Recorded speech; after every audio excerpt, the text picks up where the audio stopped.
नमस्कार, राजस्थान समाचार में आपका स्वागत है। पेश है राजस्थान की खास खबरें। राजस्थान में लघु व सीमांत किसानों को सरकार देगी प्रतिवर्ष 30,000 रुपए। राजस्थान में लघु व सीमांत किसानों के लिए नई योजना भजना सरकार किसानों को प्रतिवर्ष 30,000 रुपए देगी। सरकार किसानों को बैलों से खेती करने के लिए प्रेरित कर रही है। राजस्थान सरकार ने प्रदेश के लघु व सीमांत कृषकों को बैलों से खेती करने पर प्रोत्साहन स्वरूप 30,000 रुपए प्रतिवर्ष देने की घोषणा की है। भजना सरकार में राजनीतिक नियुक्तियों की शुरुआत, ओबीसी आयोग में अध्यक्ष और सदस्यों की तैनाती। राजस्थान में भजना शर्मा सरकार ने सत्ता में आने के बाद राजनीतिक नियुक्तियों का सिलसिला शुरू कर दिया है। इस सिलसिले में राज्य अन्य पिछड़ा वर्ग आयोग के गठन को औपचारिक रूप देते हुए अध्यक्ष और 4 सदस्यों की नियुक्ति की गई है।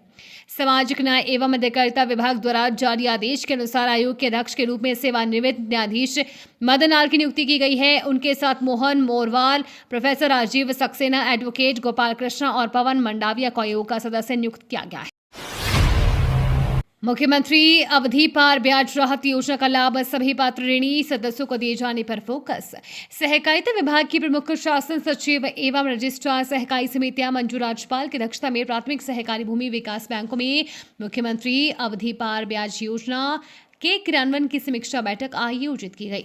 बैठक में योजना की धीमी प्रगति पर विशेष ध्यान देते हुए वसूली में सुधार के लिए आवश्यक कदम उठाने पर जोर दिया गया। राज्यपाल ने कहा कि सभी पात्र ऋणी सदस्य मुख्यमंत्री अवधि पार ब्याज राहत योजना का लाभ अवश्य प्राप्त करें। उन्होंने सरपंचों को पात्र ऋणी सदस्यों की सूची उपलब्ध कराकर उनके माध्यम से उन्हें योजना से जुड़ने के लिए प्रोत्साहित करने के निर्देश दिए। राजस्थान में कोरोना को लेकर बड़ी खबर, चिकित्सा मंत्री ने ली हाई लेवल मीटिंग।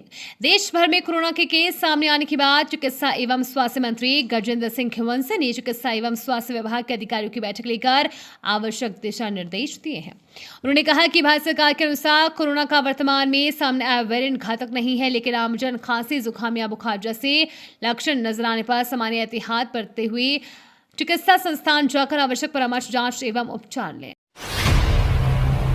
पारे में 3 डिग्री की उछाल, राजस्थान का दूसरा सबसे गर्म शहर बना जैसलमेर। मरुस्थलीय शहर जैसलमेर की रेत और पत्थर प्रचंड गर्मी से मानो दहक रहे हो। 2 दिन पहले अंधड़ के चलते तापमान में जो गिरावट दर्ज की गई थी, उसका मंगलवार को हिसाब साफ हो गया और पारे में करीब 3 डिग्री की एक साथ उछाल के साथ अधिकतम तापमान 45.4 डिग्री से तक पहुंच गया। इसके साथ ही रात के पारे में भी बढ़ोतरी का रुख है। ये इस सीजन में अब तक का सबसे ज्यादा 33.1 डिग्री रिकॉर्ड किया गया है, जिसका मतलब ये है कि दिन में झुलसाने वाली गर्मी रात में भी अब लोगों को चैन लेने नहीं दे रही है। एक दिन पहले अधिकतम व न्यूनतम तापमान क्रमशः 42.3 व 31.8 डिग्री रहा। नालसा श्रवण नालसा डाउन योजनाओं के अंतर्गत गठित इकाइयों के 1 दिवसीय प्रशिक्षण कार्यक्रम आयोजित।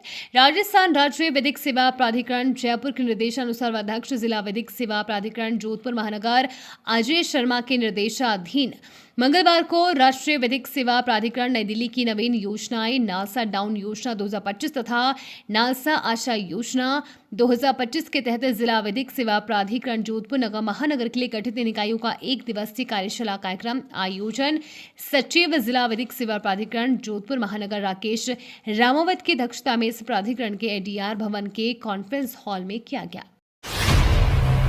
ऊर्जा संरक्षण की दिशा में मिसाल बना आवासन मंडल BEE द्वारा मिली 5 स्टार रेटिंग। राजस्थान आवासन मंडल ने ऊर्जा संरक्षण की दिशा में मिसाल कायम की है। भारत सरकार के ऊर्जा मंत्रालय के अधीनस्थ प्रतिष्ठित ब्यूरो ऑफ एनर्जी एफिशिएंसी द्वारा मुख्यालय भवन आवास भवन को 5 स्टार रेटिंग से सम्मानित किया गया है। ये उपलब्धि भवन की ऊर्जा दक्षता, पर्यावरणीय उत्तरदायित्व और सतत विकास के प्रति मंडल की प्रतिबद्धता को दर्शाती है। इस उपलब्धि को राजस्थान में सरकारी भवनों के लिए एक प्रेरणा स्रोत के रूप में देखा जा सकता है। ऊर्जा प्रदर्शन सूचकांक भवन के डिजाइन और निर्माण के दौरान ऊर्जा दक्षता का मूल्यांकन करता है। विधायक जेठानंद व्यास ने कांजी हाउस में देखी व्यवस्थाएं सुधार पर जताया संतोष। बीकानेर पश्चिम विधायक जेठानंद व्यास ने मंगलवार को नगर निगम के कांजी हाउस का निरीक्षण किया। करीब 1.5 घंटे तक चले उन्होंने यहां की व्यवस्थाओं को भी देखा। विधायक ने कांजी हाउस के हर हिस्से का जायजा लिया और व्यवस्थाओं में आए सुधार को लेकर संतोष जताया। विधायक व्यास ने गत माह अचानक कांजी हाउस का दौरा किया था और व्यवस्थाओं पर नाराजगी जताते हुए इनमें सुधार के निर्देश दिए थे। विधायक निर्देश के बाद नगर निगम द्वारा यहां तत्काल 5 अतिरिक्त कर्मचारियों की ड्यूटी लगाई और अन्य व्यवस्थाओं में बदलाव। राजस्थान के चिरापुंजी के रास्ते होगा मानसून का मंगल प्रवेश। दक्षिण पश्चिम मानसून ने देश में अपने निर्धारित समय से 8 दिन पहले ही दस्तक दे दी है। ये अब मुंबई तक भी पहुंच गया है। ऐसे में अब संभावना है कि मानसून जून के दूसरे सप्ताह तक बांसवाड़ा जिले के रास्ते राजस्थान में भी प्रवेश कर लेगा। बता दें कि बांसवाड़ा को राजस्थान का चिरापुंजी कहा जाता है। राज्य में सबसे अधिक बारिश इसी जिले में दर्ज की जाती है। मानसून का प्रवेश भी पिछले कई साल से बांसवाड़ा के रास्ते ही आता रहा है। इस बार भी यही संभावना है कि इस रास्ते राजस्थान में मानसूनी बादल अपनी मेहरबानी बरसाएंगे। आरबीएससी 10वीं का रिजल्ट आज शाम 4 बजे होगा जारी। शिक्षा मंत्री जुड़ेंगे वीडियो कॉन्फ्रेंसिंग से। राजस्थान माध्यमिक शिक्षा बोर्ड की 10वीं कक्षा का परिणाम आज शाम 4 बजे जारी होगा। शिक्षा मंत्री मदन दिलावर कोटा कलेक्ट्रेट से वीडियो कॉन्फ्रेंसिंग के जरिए बोर्ड कार्यालय से जुड़ेंगे। बता दें कि 10वीं और प्रवेश का परीक्षा परिणाम बोर्ड करेगा। करीब 10.96 लाख परीक्षार्थियों को परिणाम का बेसब्री से इंतजार था, जो अब खत्म होने जा रहा है। धौलपुर में नगर परिषद की जमीन पर भूमाफिया बना रहे थे कॉलोनी, प्रशासन ने चलाया बुलडोजर।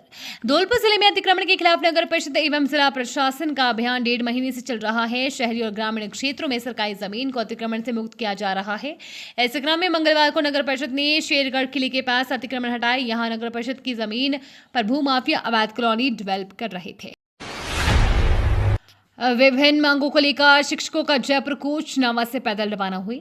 विभिन्न मांगों को लेकर शिक्षकों ने मंगलवार को अब डीडवाना जिले के नवा से राजधानी जयपुर के लिए पैदल कूच किया। ये पैदल मार्च राजस्थान शिक्षक संघ शेखावत के बैनर तले शुरू किया गया। शिक्षकों का ये पैदल मार्च 2 जून को जयपुर के शहीद स्मारक पहुंचेगा। नया सरकार के खिलाफ धरना प्रदर्शन किया जाएगा। रंग लाया गौसेवकों का संघर्ष। बूंदी में कायन हाउस का रास्ता साफ, लोग बोले धरने प्रदर्शन किए। बूंदी शहर की सड़कों पर घूम रहे बेसहारा गौवंश को अब जल्द ही कायन हाउस में शिफ्ट किया जा सकेगा। नगर परिषद ने कायन हाउस की भूमि पर चारों ओर तारों की फेंसिंग करवा दी है। इसका काम भी शुरू कर दिया गया है। इससे गौसेवकों में खुशी की लहर है। गौसेवकों का कहना है कि शहर में कायन हाउस की मांग वर्ष 2015 से की जा रही थी। खुशखबरी, अलवर में धावकों के लिए बनेगा सिंथेटिक ट्रैक। 6.63 लाख रुपए की लागत से होगा तैयार। अलवर जिले के धावकों के लंबे समय से अलवर शहर के इंदिरा गांधी स्टेडियम में सिंथेटिक ट्रैक बनाने की मांग पूरी हो गई है। नगरीय विकास विभाग ने अलवर के इंदिरा गांधी स्टेडियम में सिंथेटिक ट्रैक के लिए 6 करोड़ 63 लाख रुपए की राशि व प्रशासनिक स्वीकृति जारी की है।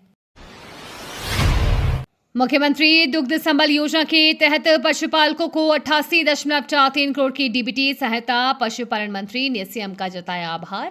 मुख्यमंत्री भजरा शर्मा ने राज्य के दुग्ध उत्पादकों को 88.43 करोड़ रुपए अनुदान राशि का भुगतान किया है। ये राशि मुख्यमंत्री दुग्ध उत्पादक संबल योजना के तहत दी गई है।